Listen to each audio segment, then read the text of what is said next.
chegados, que era o finalzinho ali da Gênesis, né? Que é o livro da purificação, os 5 livros, né?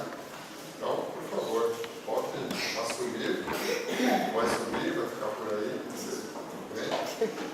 Seja bem-vindo, já agradecemos a presença aí, fica à vontade.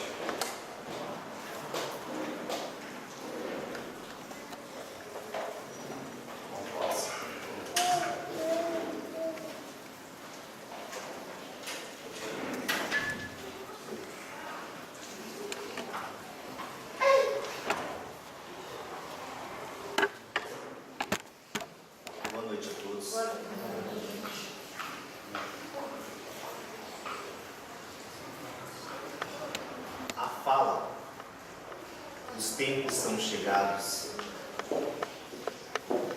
é uma fala que vem calar o nosso coração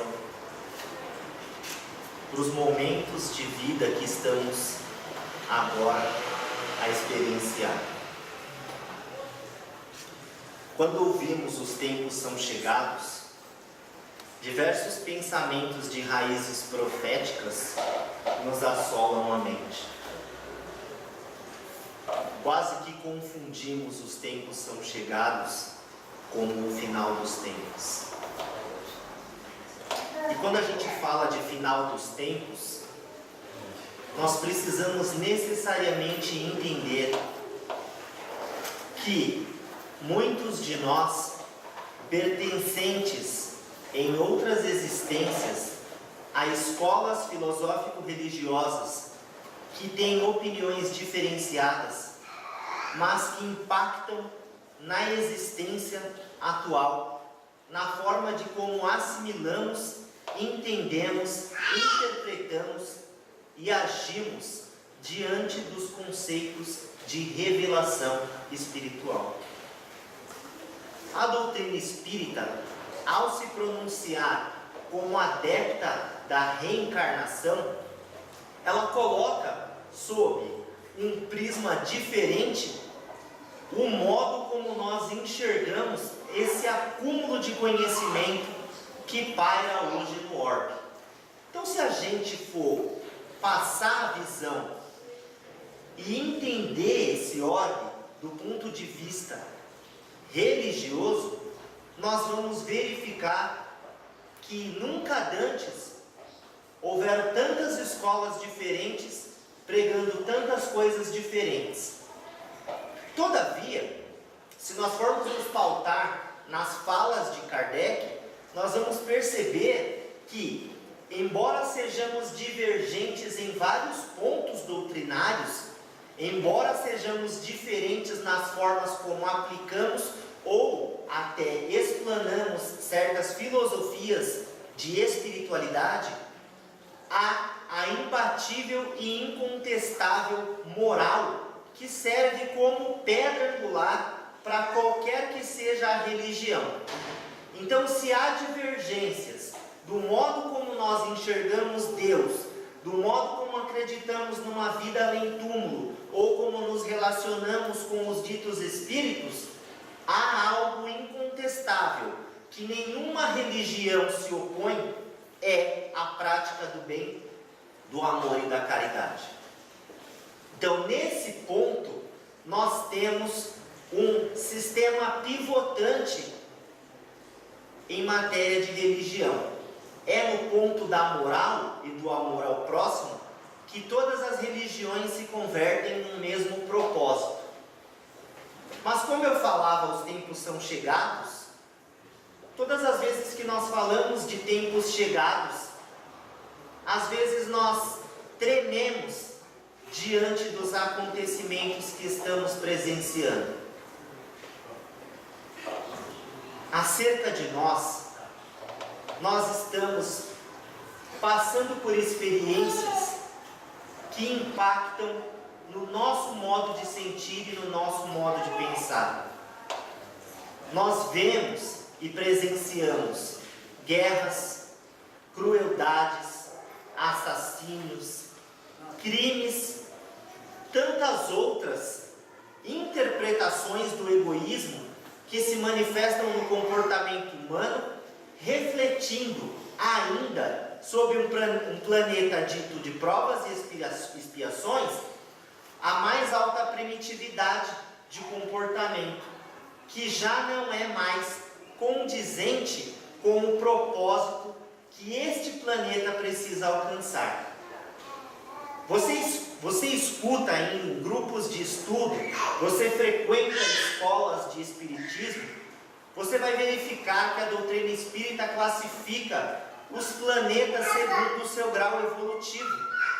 Então você vai ver que existem planetas que são muito inferiores, muito atrasados, os ditos planetas primitivos. Você vai ver planetas que são como a Terra, aqueles de provas e expiações, onde espíritos ainda estão galgando algum grau evolutivo para alçar esferas melhores, até chegar a um planeta de regeneração, que pode ser considerado um planeta intermediário, depois planetas felizes, até chegarmos a um grau de planeta celeste. Então, quando nós ouvimos um tempo chegado, nós entendemos que sim, é época de transformação, é época de conflito e é época de turbulência. Vai nos dizer o Espírito da Verdade, no Evangelho segundo o Espiritismo, de que as transformações que agora advêm sobre o globo jamais poderiam acontecer sem causar comoções, sem causar conflito, sem causar transtorno. Porque agora acontece o verdadeiro confronto entre as consciências que ainda querem permanecer no caminho do bem, ou aquelas que pelo menos já divisam a sua tentativa e a sua transformação para o caminho do bem, daqueles espíritos que ainda permanecem renitentes no mal, ainda perseverando em atitudes que visam apenas o emprego da satisfação dos desejos e da satisfação do eu, onde impera o egoísmo, onde impera a vaidade e onde impera o orgulho.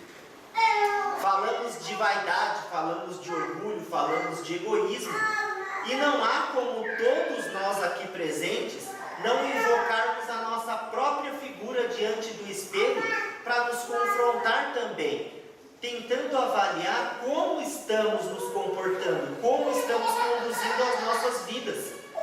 E eu tenho certeza que muitas vezes, quando nós próprios nos avaliamos, é com grande insatisfação que nós colhemos os resultados. Muitas vezes, ao fazer uma autoanálise do meu comportamento, daquilo que eu acho que é ideal, daquilo que eu acho que é verdadeiro, daquilo que eu acho que é correto, eu penso e vejo como eu ainda sou falho em alcançar esse patamar que eu tanto almejo, que eu tanto primo para transformar, para modificar para sempre o modo como eu vivencio a vida e como eu modelo as minhas atitudes. Então, esse pensamento, ele pode ser, embora imbuído de sinceridade para aquele que faz uma avaliação séria, ele pode ser um pensamento destruidor. Ele pode ser um pensamento desmotivador. Ele pode te colocar em preto e branco neste mundo colorido que nós vivemos. Então a cautela na autoanálise se faz tremendamente necessária para aquele espírito que já entende as suas limitações em matérias de qualidades e de defeitos.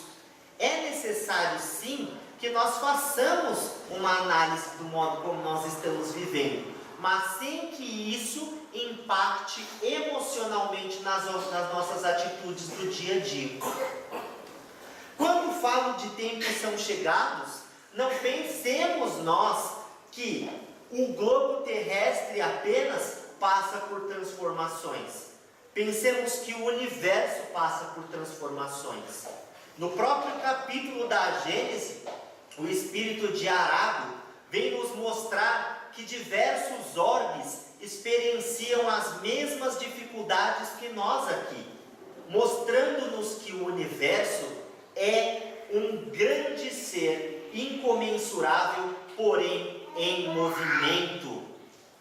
Se o movimento é o símbolo da vida, jamais poderemos nós permanecermos inertes a tudo isso que está acontecendo.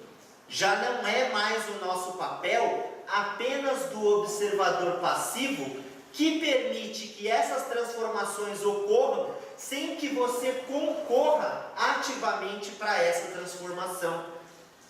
Se você já se sente tocado de alguma forma pelo Evangelho do Cristo e de alguma forma já está esclarecido sobre os moldes da doutrina espírita principalmente, então é de fundamental responsabilidade que o espírita, seja ele participante da dirigência dos trabalhos na casa espírita ou não, assuma um papel ativo na sociedade que o cerca. Já não é mais do nosso cunho a desculpa, retornando desencarnados à espiritualidade e aplicando as mesmas conversas aos mentores e toda a equipe espiritual que nos preparava.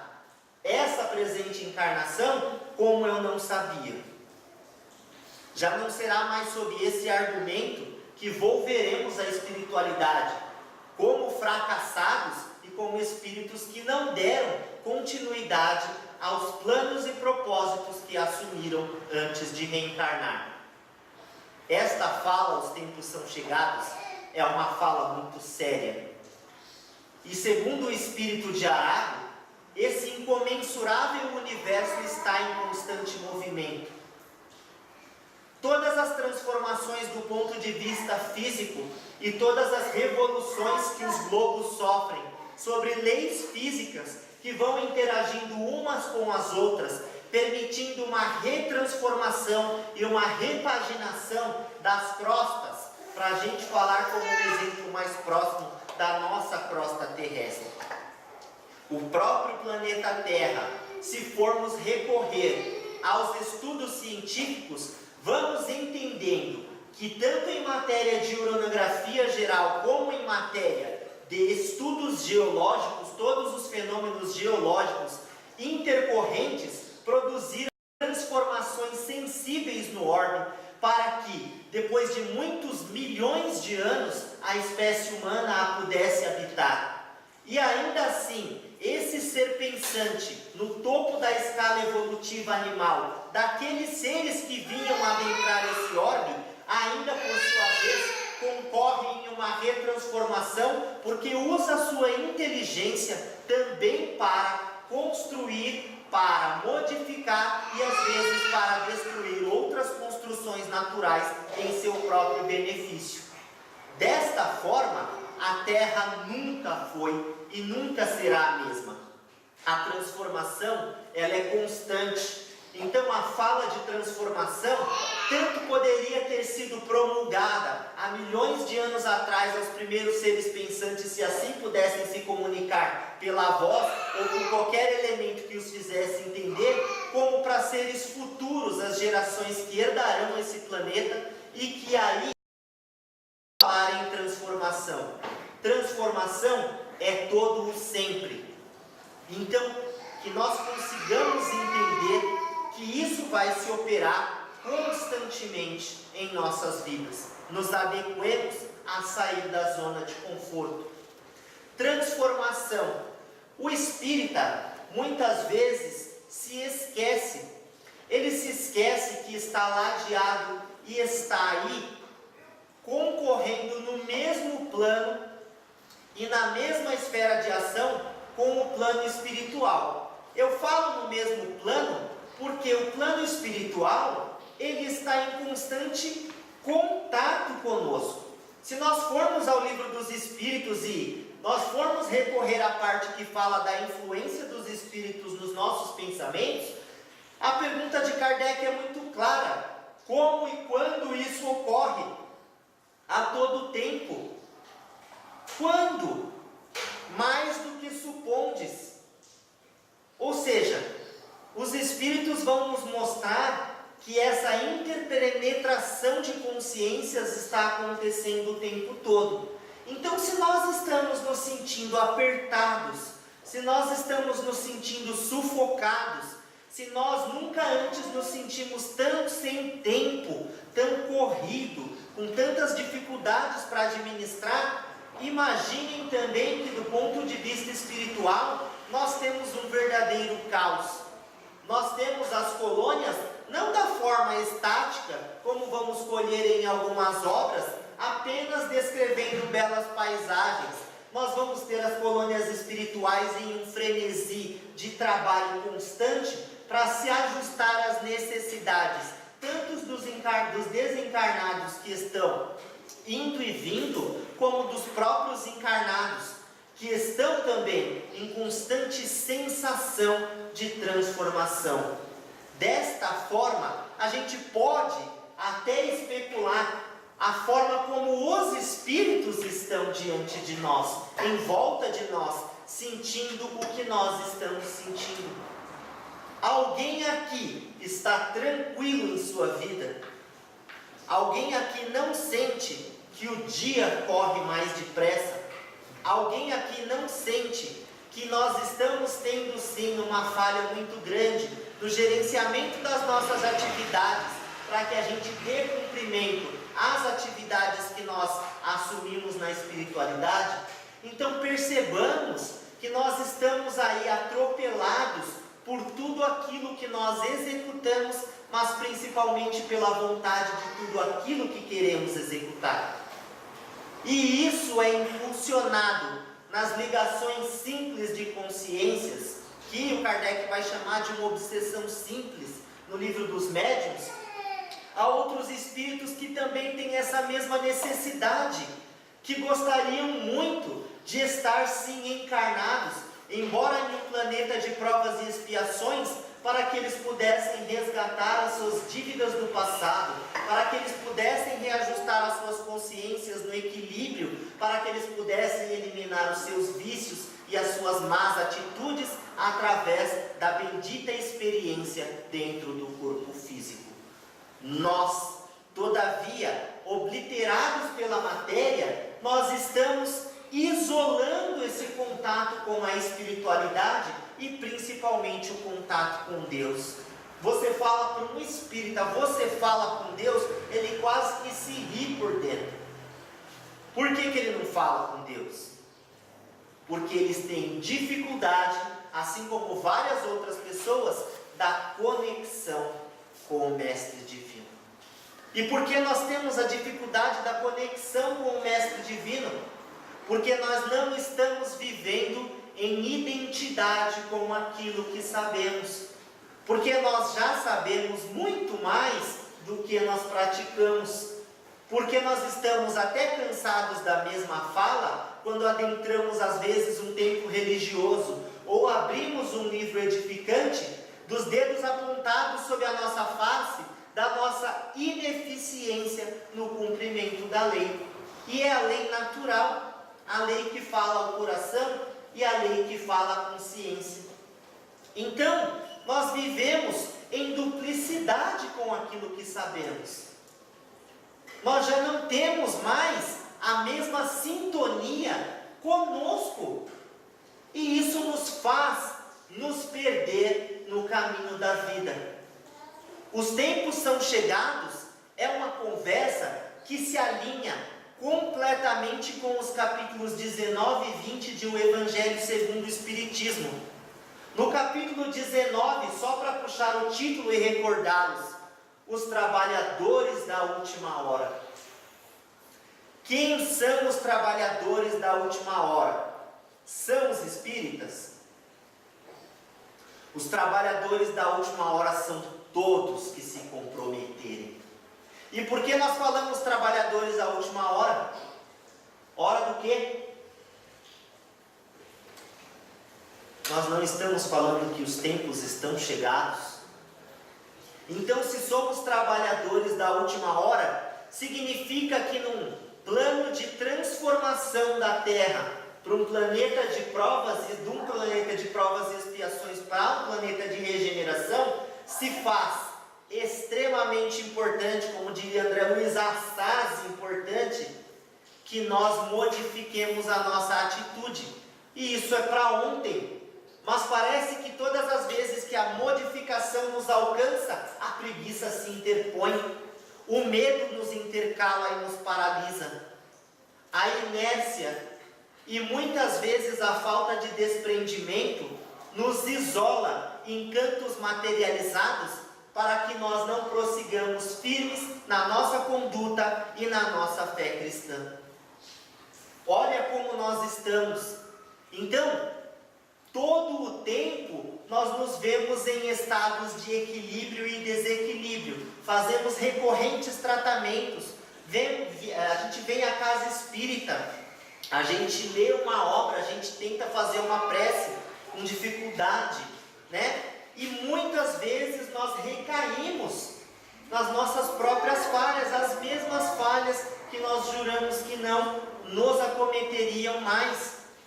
Olha como a gente não consegue prometer para si. Quando eu falo, vou prometer ao próximo. Eu não gosto de prometer, porque vai que eu não cumpro, fulano vai ficar com ódio de mim.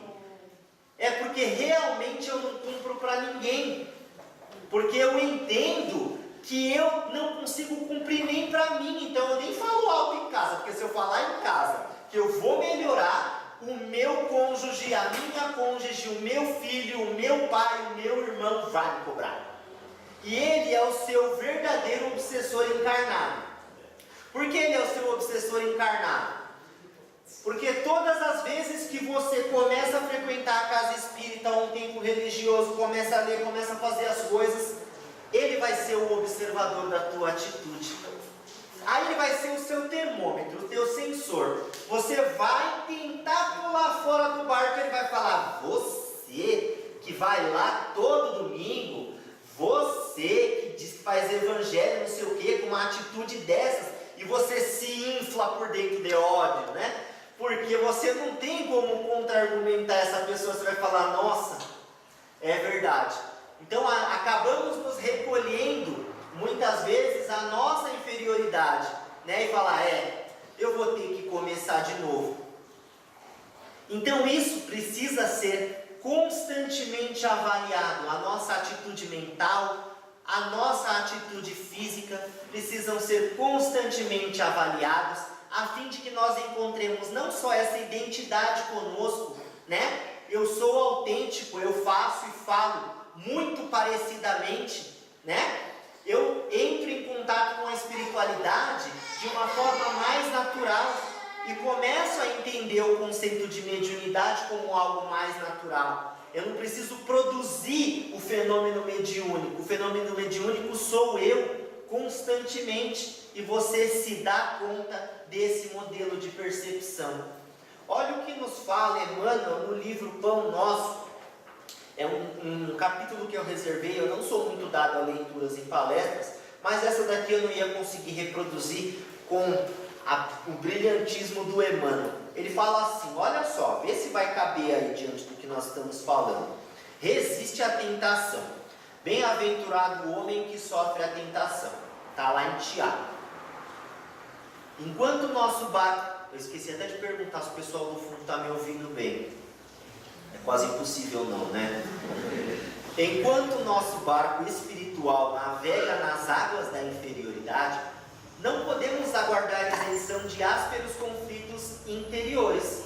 Ou seja, enquanto o nosso barco estiver no mar da inferioridade, não pensa que você vai se livrar dos seus problemas. Mormente na esfera carnal, toda vez que empreendemos a melhoria da alma, utilizando os trabalhos e obstáculos do mundo, devemos esperar a multiplicação das dificuldades que nos deparam em pleno caminho do conhecimento iluminativo.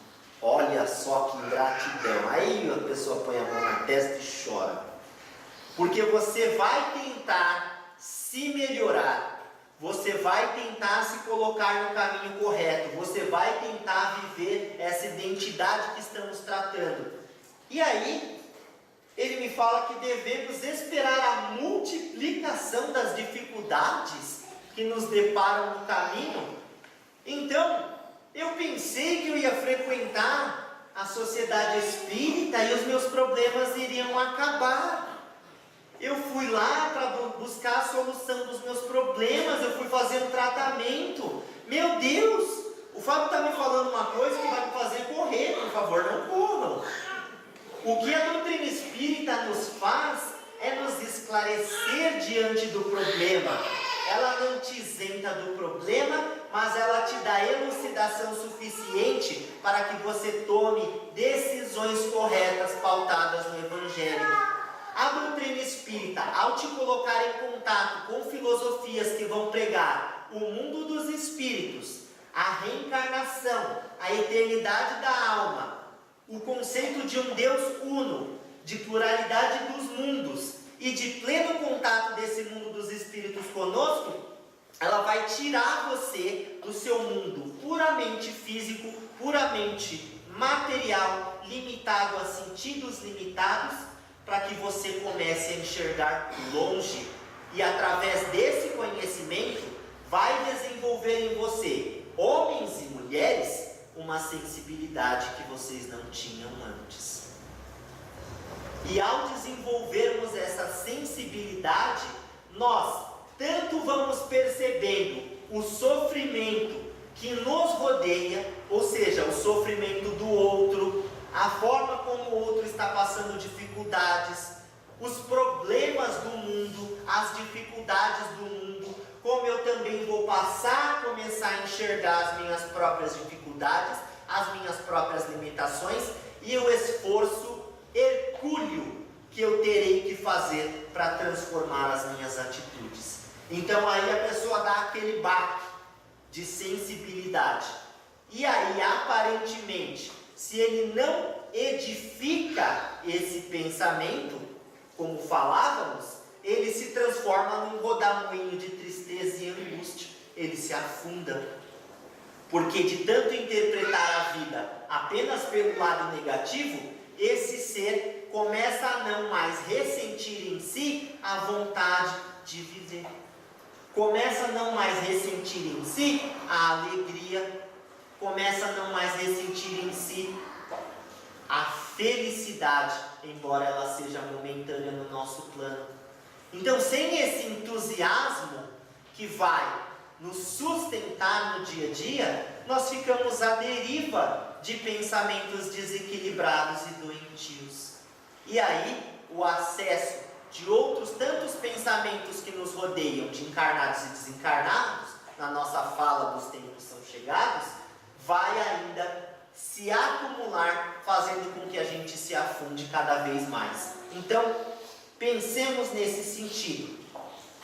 Contra o nosso anseio de claridade, temos milênios de sombra, antepondo-nos a mais humilde aspiração de crescer no bem, vigoram os séculos em que nos comprazemos no mal. Ao nos estudar, a gente entende que somos hoje pseudo-sábios. Somos espíritos ainda recém-saídos da primitividade. Reencarnacionistas que somos, nós temos que entender que a maioria das nossas encarnações foram muito mais ligados à animalidade e ao primitivismo do que à sabedoria, à escola do bem, à reforma moral. Se em muitas encarnações egoísmo, orgulho, vaidade serviam na nossa escala anímica em ascensão como precursores do estado de conservação natural, como vamos colher em O Livro dos Espíritos, Leis de Conservação, hoje, já ilustrados por algum conhecimento, estes mesmos sentimentos que foram moldes do nosso comportamento no pretérito em várias existências passadas, hoje já não são mais condizentes com o nosso estado espiritual. Então, a gente tem uma dificuldade danada para largar essa sombra que nos assola durante séculos. Imagina você se você teve 500 encarnações como primitivo e agora você tem 10, 20, 30 encarnações como uma pessoa ligeiramente ilustrada no Evangelho ou no conhecimento geral vernacular. Então imagine aí quanto quanto ainda reside no seu espírito aquela necessidade, aquela volta ao primitivismo. A gente não é assim? A gente não é o vai e para? O funciona ou não funciona, o quer ou não quer? Somos nós somos inconstantes por natureza, exatamente porque ainda temos essa dificuldade de largar o osso. E isso pode ser dito literalmente, se a gente for entender essa fala de hoje. A gente está com dificuldade de largar esses sentimentos primitivistas. Então aí não conseguimos acolher verdades que são tão ilustres, verdades que são tão brilhantes, que são tão livres para o nosso viver. Ô Fernando, eu tenho até que hora? Meia-noite? Noite 15. Eu ia perguntar onde estava o relógio. Olha só, minha cegueira espiritual. Até que hora? 9, 9, 5. Tá bom. Vou tentar acabar até lá. É por isso que, de permeio com as bênçãos do alto, sobram na senda dos discípulos as tentações de todos os matizes. Por vezes o aprendiz acredita-se preparado a vencer os dragões da animalidade que lhe rondam as portas. Todavia, quando menos espera, eis que as sugestões degradantes o espreitam de novo, compelindo-o à porfiada batalha. Os dragões da animalidade nos espreitam principalmente na nossa intimidade. Se eu perguntar a cada consciência presente aqui na noite de hoje, qual é o teu dragão da animalidade? Não precisa me falar. Você só precisa pensar. Onde está o teu calcanhar de Aquiles? Onde está o teu elemento que te desequilibra e que você esconde das pessoas? Onde está o seu dúbio? Aquele que ainda se arraiga no primitivismo. Aquele que ainda te prende à terra, não te permitindo alçar voos para o céu. Então a gente vai entender que na nossa intimidade, para falar no nosso escurinho de viver, nós estamos sozinhos. Olha que infantilidade a nossa. O espírita quase que põe a mão na cara e fala que ninguém está vendo, então eu vou fazer o que eu sei que eu não posso fazer. Olha a infantilidade quando nós não entendemos que, embora no aspecto mediúnico a nossa sensibilidade não nos permite entender que estamos rodeados de desencarnados espiões das nossas atitudes e desencarnados que se comprazem nos mesmos tipos de atitudes e prazeres que nós nos comprazemos, se essas atitudes são levadas ao excesso. Então meio que a gente tapa o sol com a peneira. E a gente consegue ser mais angelical dentro da casa espírita. Dentro da casa espírita, nós somos um modelo de perfeição. Nós cumprimentamos as pessoas. Nós olhamos nos olhos. Nós tentamos ser sinceros. Se eu fizer uma pergunta de ética aqui, eu vou ter só respostas éticas. É uma maravilha. Aqui é o verdadeiro plano idealizador. Mas daqueles umbrais ali para fora, eu me encontro com a minha verdadeira personalidade. Eu pego no volante do meu carro e se alguém me ultrapassa de inopino, eu me encontro com o meu verdadeiro eu, rapidamente. Eu posso ter tido a palestra mais linda, mais iluminada. Quando eu chego nesse local, eu me encontro.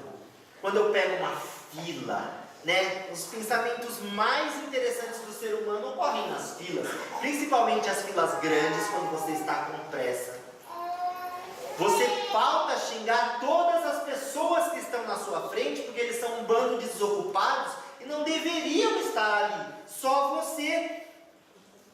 Então a gente volta ao nosso egoísmo, das nossas necessidades, das nossas preferências, dos nossos méritos, porque nós somos importantes do nosso ponto de vista. Porque o outro está pensando a mesma coisa que você. Então aí a gente fica naquele conflito da convivência. E aí, com o conflito da convivência, nós vamos perdendo muitas conquistas sociais que hoje só funcionam porque, graças a Deus, nós inventamos leis humanas. Porque se fosse lei da cabeça de cada um, nós viveríamos no caos. É a cegueira íntima que nos faz tropeçar em obstáculos onde só existe o favor divino. Perdão, até eu mudei a página. Claro, portanto, que nem mesmo a sepultura nos exonera dos atritos com as trevas, que doído, cujas raízes se nos alastram na própria organização espiritual. Só a morte da imperfeição em nos livrar-nos-á delas. Então Emmanuel fala: nem a morte do corpo físico te separará desses conflitos, nem a morte do corpo físico te separará das tuas tentações, porque o homem, quando desencarna, não melhora, ele é o mesmo ser, com os mesmos atributos, com as mesmas qualidades que cultivou. Existe uma banda de rock que chama Dream Theater. Em uma das músicas deles tem uma estrofe que eles falam assim: você não é o que você quer ser e você não é o que você foi, você é o que você vem sendo. Você é o que você vem sendo. Então, se você no contínuo da sua vida adota um determinado comportamento, é aquilo que você é. É o resultado de um processo. Só a morte da imperfeição vai nos livrar das tentações. Então nós temos, por demais, que abandonar os nossos vícios. Haja, pois, tolerância construtiva em derredor da caminhada humana, porque as insinuações malignas nos cercarão em toda parte, enquanto nos demoramos na realização parcial do bem. É aquele bem meio a pouco que a gente às vezes pratica. É aquele bem com um pouco de má vontade. É aquele bem que às vezes somos convocados a fazer e entramos logo na preferência das nossas necessidades. O capítulo que segue ao capítulo 19 do Evangelho segundo o Espiritismo é a fé que transporta montanhas. E a fé que transporta montanhas nos traz uma série de outros tantos aprendizados que às vezes nós não conseguimos identificar. Por exemplo, quando nós falamos dos trabalhadores da última hora, a parábola que serve de norte nesse capítulo é a parábola do fazendeiro que sai lá de madrugada e começa ali, a pegar os trabalhadores para trabalhar em sua vinha. Então ele sai na primeira hora, na segunda, na terceira, enfim, sempre falando aos trabalhadores: quereis trabalhar na minha vinha, aqui está o dinheiro, o pagamento vai ser tanto, nananã. E ele vai fazendo aquilo ao longo do dia, até que na última hora ele também convida alguém, e esse alguém vai trabalhar na vinha. Então, alguns trabalhadores pensam assim: peraí, isso não parece justo. Eu comecei a trabalhar lá na primeira hora e essa pessoa começou a trabalhar na última hora e está recebendo o mesmo pagamento que eu. Ao que o Senhor responde: eu não combinei com você o valor justo, eu fui injusto com você, você não acertou comigo por esse valor, então tenha a humildade de aceitar esse modelo de pagamento. Olha lá, o trabalhador da casa espírita, ele se compara. O trabalhador da casa espírita muitas vezes não entende o pensamento ou a postura daquele que está começando a trabalhar na casa espírita. Então ele se acha mais dono do centro. O trabalhador da casa espírita muitas vezes não entende que apenas a postura de vigilância é necessária, como diz a parábola. Por quê? Porque o trabalhador que foi convocado na última hora se manteve preparado até o último momento. Então a pessoa que adentra a casa espírita com os propósitos de servir, essa pessoa já vem sendo preparada. Ah, ele começou hoje a trabalhar aqui. Não, ele começou faz tempo. Ele não trabalhava aqui, ele trabalhava em sua própria consciência, em seu próprio coração, para ter coragem o suficiente de assumir uma tarefa na casa, que às vezes nós não temos. Nós não temos. Eu sou ex-pertencente de uma mocidade espírita. Eu frequentei a mocidade espírita da Sociedade Eurípides Barçanufo por 6 anos. Fui membro da USE Distrital Pirituba. Participei de vários movimentos de mocidade, como a Comelesp, né? Vários encontros. Daquela época em que nós tínhamos quase 40 jovens, hoje eu conheço 4 trabalhando pela causa da doutrina. E eu não falo isso para me vangloriar, porque eu não sou nada. Eu falo isso para mostrar como que os últimos serão os primeiros. Como que muitos são chamados e poucos são escolhidos. Porque a gente pensa que Deus é um grande RH divino. Ai, Deus vai escolher. Não é, meu amigo. A escolha desse chamamento, muitos serão escolhidos, é você que vai se dispor a abandonar a sua inferioridade, é você que vai se dispor a arregaçar as mangas, é você que vai se dispor a sair da inércia para trabalhar em prol da causa espírita, da causa cristã, da causa divina. É isso que é ser chamado. Você se chamará, porque você vai ver que, embora imperfeito, que somos, limitados, incapazes de muitas coisas, nós podemos e muito, mas eu preciso querer. Senão eu sempre vou me colocar na postura do derrotado, do tratado, né, do paciente. Não. Esse tratamento só termina quando você, à guisa dos trabalhadores, os primeiros da casa do caminho, começaram a trabalhar. Se você vai remontar na história, quando Pedro funda a casa do caminho e trata alguns enfermos daquela região, o que acontece com os enfermos que eram curados? Alguém sabe? Eles se tornam enfermeiros do próprio lugar. Então isso é entender que eu faço parte de um ciclo de ajuda e auxílio, e entender que esse mundo ideal que eu quero buscar só pode ser alcançado se começar a partir de mim. E essa fala a gente está repetindo, parece até uma coisa, né? Um disco quebrado, mas às vezes nós não acordamos para isso. Nós não acordamos. Perceba na parábola do filho pródigo.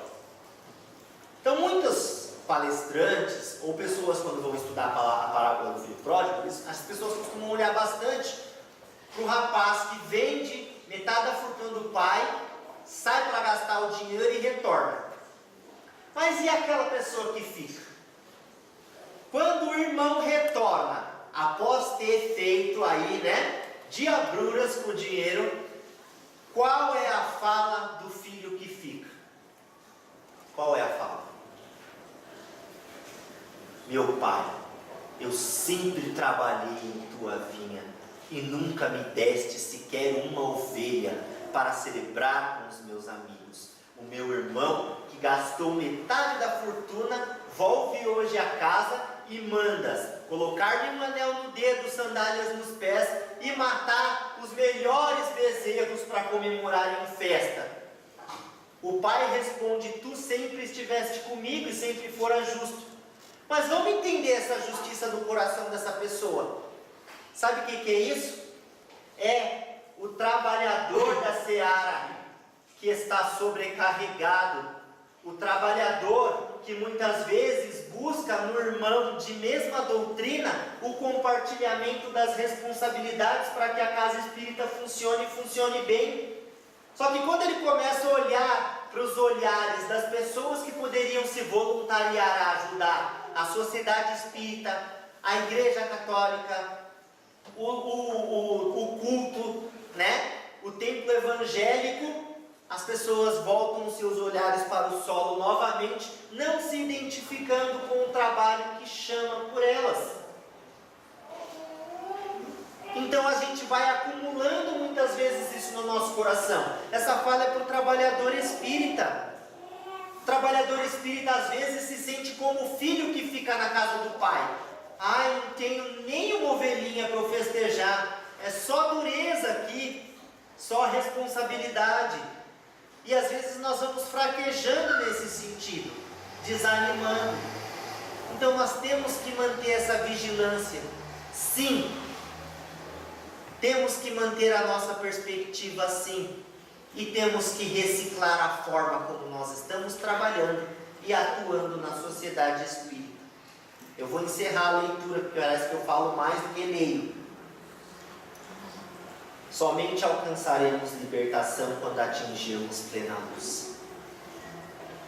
Entendendo a transcendência do assunto, o apóstolo proclama: bem-aventurado aquele que sofre a tentação.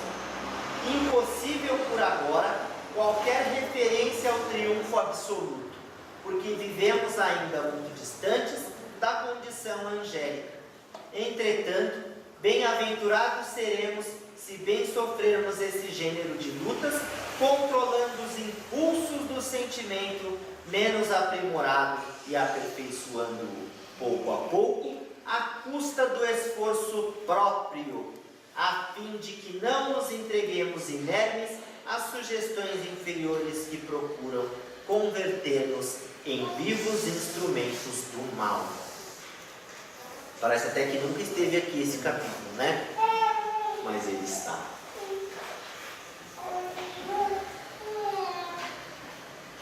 Eu já estou na página 2 do meu livrinho, que tem 7 páginas.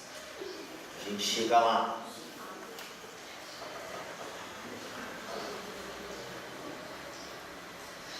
Fé.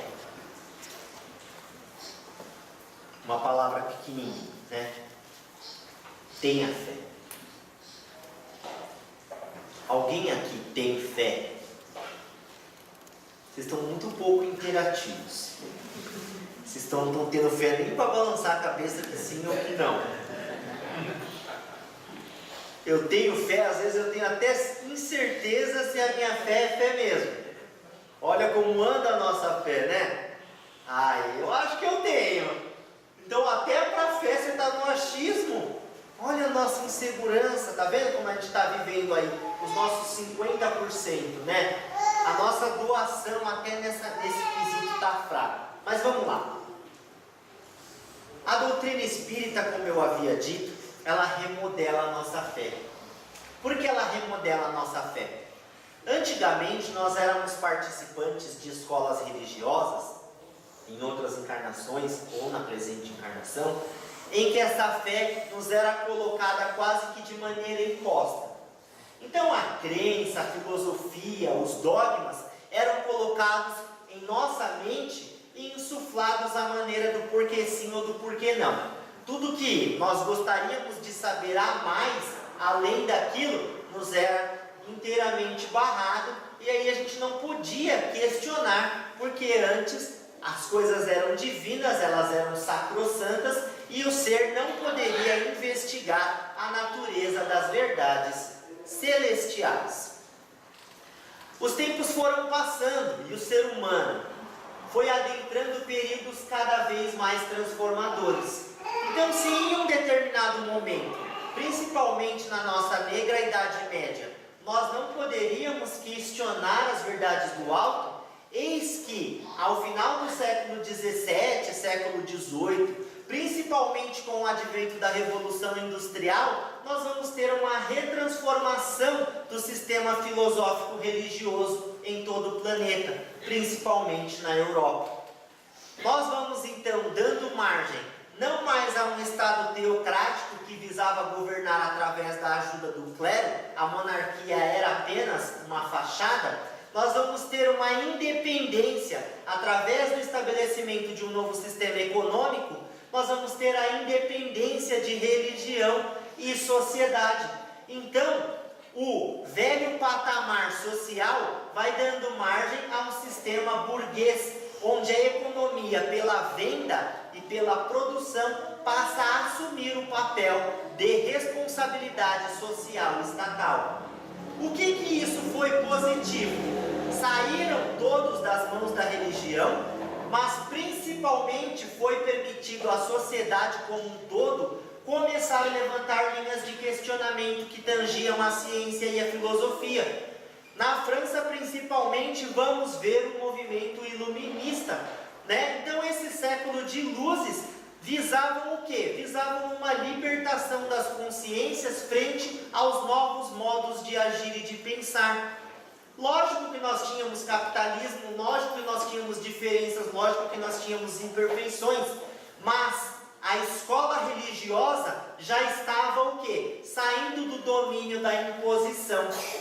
Isso certamente, se formos remontar aos períodos históricos, já estava acontecendo em outros momentos do globo. Nós já temos então exemplos desse questionamento nas figuras de João Calvino, na figura do nascimento do movimento protestante com Martinho Lutero, né?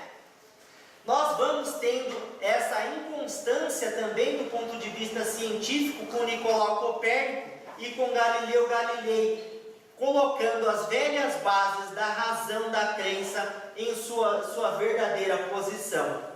Então, ciência e filosofia, ao se inserir no conceito religioso, trazem a liberdade para o indivíduo de questionar as verdades às quais lhe estão sendo comunicadas. Nós, espíritas, e até o próprio espiritismo, surge exatamente impulsionado por esse movimento de libertação. Se houvera surgido antes, o espiritismo certamente seria como as sementes que são jogadas entre espinhos na parábola do semeador, pois seria facilmente sufocado pelas bases que nós tínhamos vigorantes no planeta. Então, por modelo de pensamento mais livre, nós hoje adotamos a fé raciocinada. E o que vem a ser a fé raciocinada? Ela é o oposto da fé cega, que leva ao fanatismo, a crença do porquê sim, a crença do questionamento. Então o Espiritismo se coloca hoje como uma doutrina de fé raciocinada. Fé raciocinada é algo maravilhoso, porque através da lógica e do raciocínio, nós vamos pautando as nossas crenças. Nós vamos descobrindo os acontecimentos que nos cercam a vida, nós vamos descobrindo as tão sérias questões da metafísica, do onde eu vim, aonde eu vou, por que estou aqui, qual é o meu propósito nessa existência. Então a gente começa a repaginar o jeito como a gente encara Deus, como a gente encara o outro ser humano, e isso visa trazer ética, civilidade e, por fim, amor ao próximo. Isso tudo é maravilhosamente bom. Todavia, se ainda alicerçarmos a nossa conversa nessa aqui que o Emmanuel acaba de nos dizer, nem os modelos mais proeminentes, nem os modelos mais brilhantes que visam explicar a nossa fé, nem a doutrina espírita devassada como um todo nas suas milhares de obras, serão capazes de nos transformar, se ainda não temos a capacidade de jogar o odre velho, o pano velho, e não mais colocá-lo para contaminar com o vinho novo, com o pano novo das parábolas do Cristo também. Então, nós precisamos admitir uma nova postura de transformação. Eu quero sim acreditar nessas verdades do alto, eu quero seguir a doutrina espírita, eu quero praticar, mas eu preciso necessariamente começar por mim. Eu não posso começar pelo outro, eu não posso tentar atar as minhas expectativas sobre o comportamento do outro. Eu preciso necessariamente colocar essas perspectivas em mim mesmo. Fé. Por que eu preciso de fé? Fé para quê? Hoje eu tenho ciência e filosofia muito boas. Fé para quê? Fé para acreditar. Por que eu preciso acreditar? Para dar sentido para a tua vida, para dar um sentido para a tua vida, para dar um norte. Como que eu posso traduzir isso em uma palavra? Motivação. Sem motivação, sem força de vontade, nós não vamos a lugar nenhum. Você não sabe nem onde você quer chegar. Como anda você? É noite numa tempestade e você embarca em uma nau, em uma pequena embarcação, e você quer chegar em algum lugar. Navegar a ermo é navegar ao desconhecido. Navegar ao desconhecido, sem a confiança, sem o rumo e sem a direção, certamente nos levarão muito mais ao caminho do desespero. Então a fé é eu ir além do que aquilo que o próprio Espiritismo pode me dar. Eu pergunto para os meus alunos: o Espiritismo explica tudo? Eu pergunto a vocês: o Espiritismo explica tudo? Não. Ele se pronuncia sobre todas as questões filosófico-morais e científicas? Então o Espiritismo vai longe, mas ele vai até certo ponto. Então fé raciocinada, não adianta eu pensar que fé raciocinada é eu conseguir dentro da doutrina espírita as explicações para os mínimos detalhes de tudo o que acontece. O que a doutrina espírita nos dá é um arquétipo, uma estrutura, um corpo central pelo qual eu posso me pautar e estruturar a casa da minha vida. O forte, o farol da minha vida. Porque vai chegar um momento que, embora você tenha as melhores palavras para a definição de um Deus, que você tenha os melhores atributos como nos é descrito em O Livro dos Espíritos, que você tenha muito bem explicado a comunicação com esses mesmos espíritos, que você tenha para si um conceito de vida eterna, vai chegar uma hora que você vai se ver questionando esses mesmos conceitos. Às vezes você dorme, você deita no seu travesseiro e você fala: tá bom, eu estudo todas aquelas coisas lá, mas será? Por que essa pontinha de dúvida é necessária? Porque é ela o alicerce da sua verdadeira fé. De acreditar no desconhecido, de acreditar muitas vezes no impalpável, no imponderável. A lógica espírita nos permite ganhar uma força de impulsionamento que certamente nos levará muito longe se nós nos dedicarmos. Ela vai nos colocar muito longe, mas dali para frente eu preciso colocar uma força que só surge dentro de mim, que nenhum livro, nenhum palestrante, ninguém pode colocar dentro de mim. Eu tenho que colocar dentro de mim. Então, se você colocar esse quesito dentro de você, se você colocar que fé é um fator que você vai fazer florescer dentro de você, que você vai passar a acreditar em conceitos mais profundos, você não vai viver mais em dubialidade. Você vai entender que apenas o conceito de eternidade vai ser suficiente para que você se desapegue dos bens materiais e comece a viver uma vida mais humana, com mais sentimento, com mais amor e com mais respeito ao próximo. Os tempos podem ser chegados, mas você já é chegado em si mesmo, sendo eleito por si, pela responsabilidade que assume perante a espiritualidade e perante Deus. Então, que nós tenhamos fé, que nós acreditemos que o mundo vai ser um lugar melhor sim, que eu posso ser uma pessoa melhor sim, que eu tenho em mim a força necessária para a transformação. Basta querer, basta acreditar. E aí, norteado por novos ideais, nós certamente vamos granjear amigos e galgaremos posições dignas daqueles que lutam e dizem Ave Cristo, e todos aqueles que te glorificam e saúdam. Uma boa noite a todos.